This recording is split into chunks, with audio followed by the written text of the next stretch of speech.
Welcome to Eurobike, the biggest show on earth when it comes to the latest and greatest in e-mountain bike technology. Come and join us to see what's going to be new in 2024 and beyond. Well, folks, the wheels of the Gearbox hype are very much in motion. We've been hearing about the Pinion this week, the MGU. But folks, check this out. This is Intradrive from Edinburgh in the UK. It's not much bigger than a mid-drive motor. It is a combined motor gearbox, weighs in around about 4 kilos. I'm very pleased to say I'm joined by Mark Ravelius, who is the founder of Intradrive. Mark, why are you wandering around with the box? So I'm here to mainly to meet with bike brands and supply chain partners. We've been working on this for several years. This is one of 5 prototypes that we're currently testing. We've got one on display on the Orange Bike stand as well. And so, I'm mainly today, over the next few days, meeting bike brands. We're looking for more bike brands to partner with, and we're also looking for investors to help us complete the final stages of development and get this into production manufactured in the UK. Well, guys, get your hands in your pockets. I mean, get in touch with this man. How can people get in touch with you? Go on our website. There's some emails on there for information or for investment. But what you guys need to know are the facts of this motor. This is the GE8, correct? GD8. GD8. Give us a rundown of some facts and figures of the motor. Okay, so it's 4.5 kilos, 600 watts peak power, 8 speeds, 470% gearing range. It's got electronic shifting, which I like that. Yeah, electronic shifting built in. So we've got a shifter here, which is bar-mounted shifter, push buttons to change gear. We could potentially make it automatic in the future. So you completely do away with rear wheel gearing and get the reliability and durability of a gearbox. Wow, boom. Intradrive, folks, from Edinburgh in the UK. The hype continues. Yamaha have got a brand new motor, the PWX-M. Now this is a replacement for the existing PWX3. Well, it might not be a replacement, but it's different. We've now got magnesium casings, we've got single bearing in the crankcase there compared to a double bearing in the PWX3. Weight difference of around about 300 grams, I think, between the 2.75 PWX3 and 2.65 kilo PWX-M. Now, did any of you guys see the motocross legend Ryan Villopoto out on his e-bike recently? You better had. So PWX-M will probably be seen on a lot of new bikes in 2024. But from the latest and greatest, Adam has actually spotted a bit of history. Cheers, Steve. So this is more important. The first ever e-bike motor. It's a Fazua style pedelec. It's from '93, and to be honest, this is where things have started. Moving over, we have the development of that, which is the Model X05. Now, same sort of thing, just in a nicer shape. The real important and probably a defining thing that we see now is the Model X89. Now, this, as you can see, is the shape of most mid-drive motors we see today. So, 2008, this is where it all really began. This is modern mountain biking and e-bikes.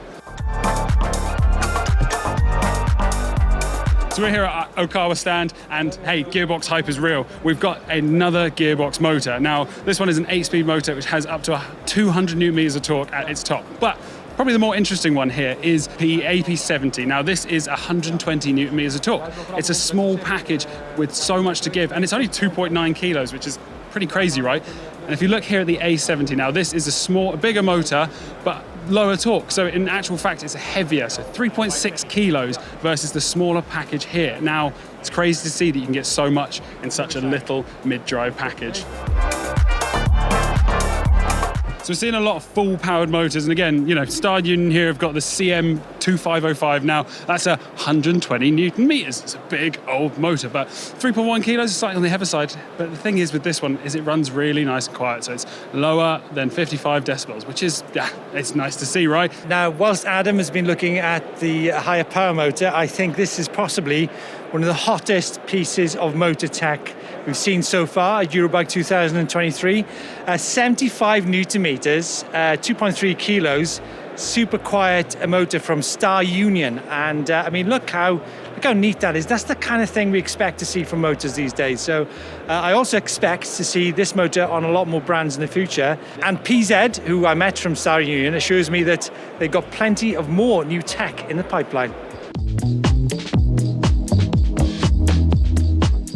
Spherik from Quebec in Canada, some spectacularly beautiful bikes. This bike features the Maxon Bike Drive Air motor, 40 Newton meters. The system weight on this is 3.5 kilos. Now, remember we saw the Bosch SX motor a few days ago, system weight of 4 kilos.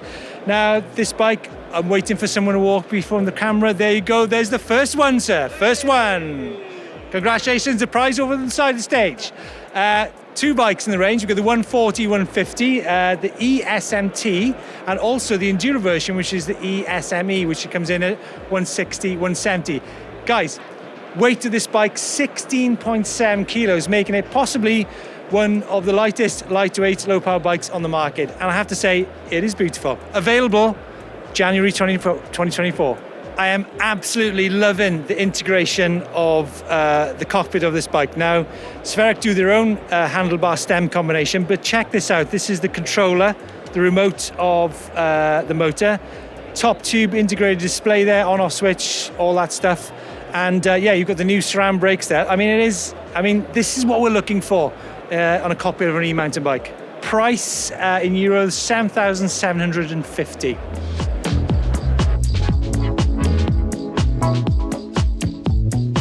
Adam, we've been talking about Brose Motors all year, especially speculation that the new gas have got a version of the Brose motor. But guys, this is not one. This is the new third generation. It's called the peak version of the motor. 95 Newton meters, 2.9 kilos. What I really like about this is the fact that you can actually run it at low cadences. Low cadences give you loads of power, loads of torque. And when you're tackling technical hills, that's what you need. You're not spinning at like 120 RPM, are you? Yeah, it's a full power bike and a motor to suit. But that's not the only thing, is it? There's a few little new... Some nice features. Yeah, Brose have been busy. So they've got a new battery. Biggest battery capacity they've got is 800 watt hour. But not only that, you've got a new display and a controller, which, hey, what do you reckon to that? I don't look at displays myself, but you crack on. You can't help but miss it. It's beautiful. It's very clean, sleek, and super minimal. It's a winner for me. Yeah, and this motor will actually be on a ton of bikes in 2024, which we're going to look for now. Hey, we've just spotted this. I'm here with Adrian from Brose. What is this about? It's concept drive, right? Yeah, this is a super hot prototype concept drive that we built, and it has an internal stepless gear hub. Not the hub, but it's stepless, so to say. And yeah. Internal hub gear hyped, but what's the thing? What's the range on it? What's the gear range? The range is 420%. Hey. So you can have a really smooth ride with it. So, yeah. New hot stuff. This is crazy. I'm kind of late and just gone from hall 8 to hall 12. It's taking me and Adam and Nick behind the camera about 20 minutes. It's a long way, isn't it? It's a run. And suddenly we've just kind of into this hall of all the bikes. Different vibe in here. Obviously, previously we've had like loads of brands from the Far East, motor brands. Now we're getting into the bikes. I'm sweating like heck. So I'll catch you guys in a bit. Hi there. I'm looking for some e-bike specific cocktails. Do you have any? Specific cocktails. We have some type of alcohol, but we still didn't open it, so... Are they e-bike specific? No idea what we mean. We'll come back later. Okay. Adam, we talked about this beautiful bike on this week's show, the Ducati Powerstage RR. It comes with the Ducati Corse colorway, which is the colorway of the livery of the MotoGP team. I'm loving the red, if it is red, that is. It's beautiful. But guys, what we didn't give you is some geometry numbers on this week's show. So we're looking at a 63 head tube angle, 78 seat tube angle. 64.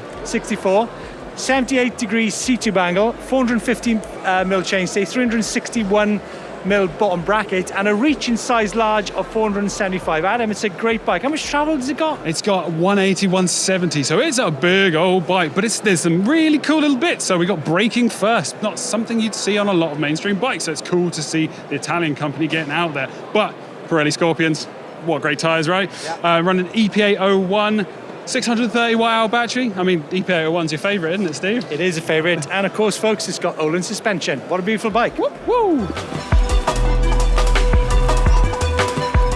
Adam, how's it going? Yeah, it's good. Loads to see. Too much to see. First ever Eurobike.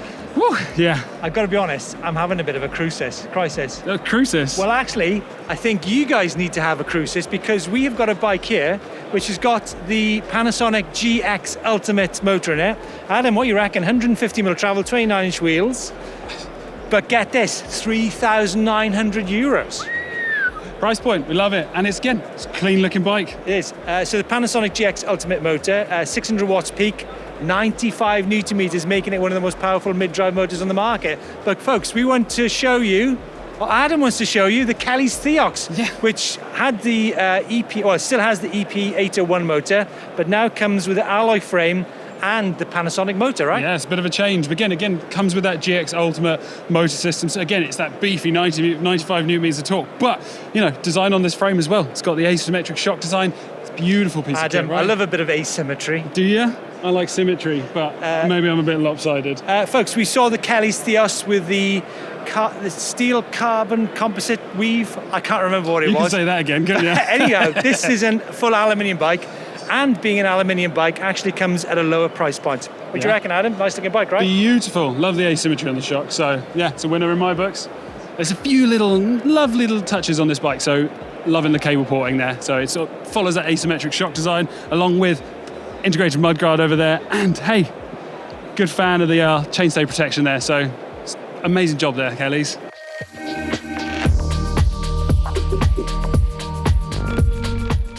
Big fan of the Uproc X. Actually, you guys say it's one of the best looking e-mountain bikes on the market. 165, 170. Let me give you some geometry numbers to start off. 76.2 C-tube angle, 63 head tube angle, 351 on the bottom bracket, 445 on the chainstay. It's got the smart system on there, 750 watt hour battery. What's really cool about this bike is you can actually dismount the battery really, really easily. I mean, how important is that for so many people out there with e-mountain bikes? It's got a flip chip, which gives you high or low setting, 27.5 wheel set on it, and I think it's a banging looking bike. Now, before we pop over and see some other bikes, a few features. I'm going to give you 3 features of this bike which are really important. The first one is, now I've ridden a lot of the fly bikes out in Switzerland. What's quite interesting about them, they're super quiet when you're out on the trail, and that's down to some very clever cable routing throughout the bike. Some more details, we've got a toolkit for the head tube, or steering tube, whatever it's called. And also you got a little tool in the rear axle which you use to unbolt the battery out of the down tube. So lots of tubes there, great features. Now, hybrid EMTBs are becoming increasingly popular in the mountain bike world because, let's face it, we don't all go climbing up stupid technical sheep tracks in the Alps. This is one such bike. You could compare it to, say, like a BMW X5 or Q8 or whatever they're called. Let me talk you through some of the features on this bike. 29-inch wheels, 130mm travel. Obviously, with a bike which you're going to be doing lots of distance on, you've got massive amount of watt hours. You've got total, I think this is 535 watt hours on the range extender, but combined with a 750, I don't know, you guys added up about 1,300 watt hours. Mudguards, lights, this is actually a 45 km/h version of the bike. It's available as a 25 kph bike as well. Obviously, you might have seen the central part of this bike is the new Pinion MGU. That's a motor gearbox unit. For those of you who've not heard about the Pinion drive so far, surprised you won't have. What I like about this system is it's pretty much maintenance free. You do have to service it at 10,000 kilometers, but I like the idea of having a belt drive bike, and apparently this is going to be available in automatic shift in the future. So there you go, folks, a Flyer hybrid bike with the Pinion drive. Very cool. We've not had any prototypes yet from Eurobike. This is the all-new Whyte E-Lite 140, but it's actually 130 rear, 140 front. 16.9 kilos for this bike with the all-new Bosch SX motor. 400 watt hour battery in the down tube. Remember, there's a range extender of 250 watts as well. I think the angles on this bike are pretty cool. 64 head tube angle, 78 seat tube angle, 445 in the chainstay, and a reach in size large of 485. Now, this bike will be available from December this year. So like I said, it's a full carbon bike from Whyte. I think it looks amazing. The angles look banging. And of course, that motor, which actually can keep up, remember, with the full power CX motor as well. Boom. Okay, everybody seems to be cramming around the new Pinion bike. This is the Rotwild, big fan of Rotwild bikes. This has got the new Pinion drive in the MGU, motor gearbox unit. 26 kilos, if you're wondering. Now, this is a 150, 160 bike. We've also got a bike here with a standard, if you call Brose Motors standard. Same bike, 23 kilos. A few geometry numbers on this bike. Maybe some people think, you know, the big sort of combined motor gearbox and affect the geometry. 445 chainstay, 77 seat tube angle, and a reach of, oh crikey, 485 in size large. I'm going to call Adam in a second. Adam, you got a second? Oh, hello. I've seen Adam's actually holding the crowds back from the Pinion. I'm a bit of a unit. Adam, listen, this is what all these guys want is the combined motor gearbox, right? Less maintenance. I'm all about less maintenance. Not that I do any maintenance anyway. No, exactly. What's your thoughts? I think it's what people have been asking for a long time, but whether it's going to go into the mainstream, that's a big question. I think, yeah, it's cool, it's serviceable. Only time will tell. We want to ask you because the reason for having a combined motor gearbox, right, is to do away with the derailleur. But, I mean, what is this if it's not a derailleur-style thing? Attentioner, Steve, attentioner. But it's still a thing, right? It's a thing. We all like things, but it's another thing to go wrong, potentially. But look at the thickness of that chain, man. Beefy boy, I do like it. Single speed. This is what we want, Adam. Thick chains. I thought you wanted belt drives. Well, we can do that as well. Yeah, low maintenance, as easy as it gets for you. Guys, we promised we'd bring you some bikes with the Pinion drive. I think that is possibly a flagship. Oh, damn, forgot about the battery. It's a 960 watt hour beauty in that. Looks like room for a range extender too. Who goes that far? We've been promising you bikes with the new Bosch SX motor, and here is one. I think this is possibly one of the nicest bikes in the show. It's the Saturn 14 Swift from Nicolai. Full aluminium frame, 19.6 kilos, 400 watt hour battery in the down tube. You can dismount the battery very easily, 29-inch wheels, 140 travel. Fantastic geometry on this bike. Adam's got some other details on another version. So, in true Nicolai fashion, they have made some cool little mechanical extras. So, powered with the Bosch Powermore 250 along, they've added a cool little clip for the power there, along with some battery covers. This is something special from Nicolai. You've heard it, you've seen it, and here it is, the new Pinion gearbox. It's the MGU E1. Now it comes in 12-speed or 9-speed, up to 600% range, 85 newton meters of torque, but a weight to match. So it's 4 kilos or just over. Steve, thoughts? Well, my thoughts, I mean, there's been a lot of talk about it. I mean, few things. Noise. I mean, not ridden the bike yet. There's a few outside which I'll do later. Yeah, we're gonna go check those out. Unsprung mass. Does it matter the fact you've not got a derailleur cassette on the back? I'm not sure it does matter. What I do care about is maintenance. Obviously, I don't do maintenance, so a bike which does 10,000 kilometers is great news in my eyes. What I really like, Adam, is the fact that it's actually quite a small unit. It's super neat, but again, that's part of the bike design. And yeah, I think it has got some form of derailleur, hasn't it? Yeah, I think reading from some of the comments from around the world's media, what I'd like to know is how it operates in steep technical terrain. Now we know it'll be, you know, no-brainer for kind of urban sort of hybrid style bikes, but does it matter? Like I mentioned to you last week, when you get into the nitty-gritty of dirty, horrible mountain terrain, yeah, that's what matters. It's going to be a test of time, I think. Pressure's on. Sam's bikes. Sam, what is the hottest thing you've seen at Eurobike 2023? Right here, Come on, mate. Leave it. Right here. Come on, be serious. We've got 20 seconds. Okay, so it's only the morning. It's like 12 o'clock. I'm going to say the Nicolai behind us is the best looking bike I've seen. Sam, I think I'm with you. Without a doubt. Adam, I think I'm in danger of running out of steam. Talking about danger, we didn't talk about the danger on bike, 12.9 kilos. Is that the future? I don't know. It's custom as it comes, and yeah. Highlights from day one of Eurobike for me have definitely been the Intradrive motor. What about you, Adam? Yeah, I think the Nicolai, that paint job, that setup, those motors. Which one though? The blue one? Sorry, the green one, the silver one, or the red one? Green every day. I think aluminium bike, banging. Guys, join us tomorrow for day 2 from Eurobike.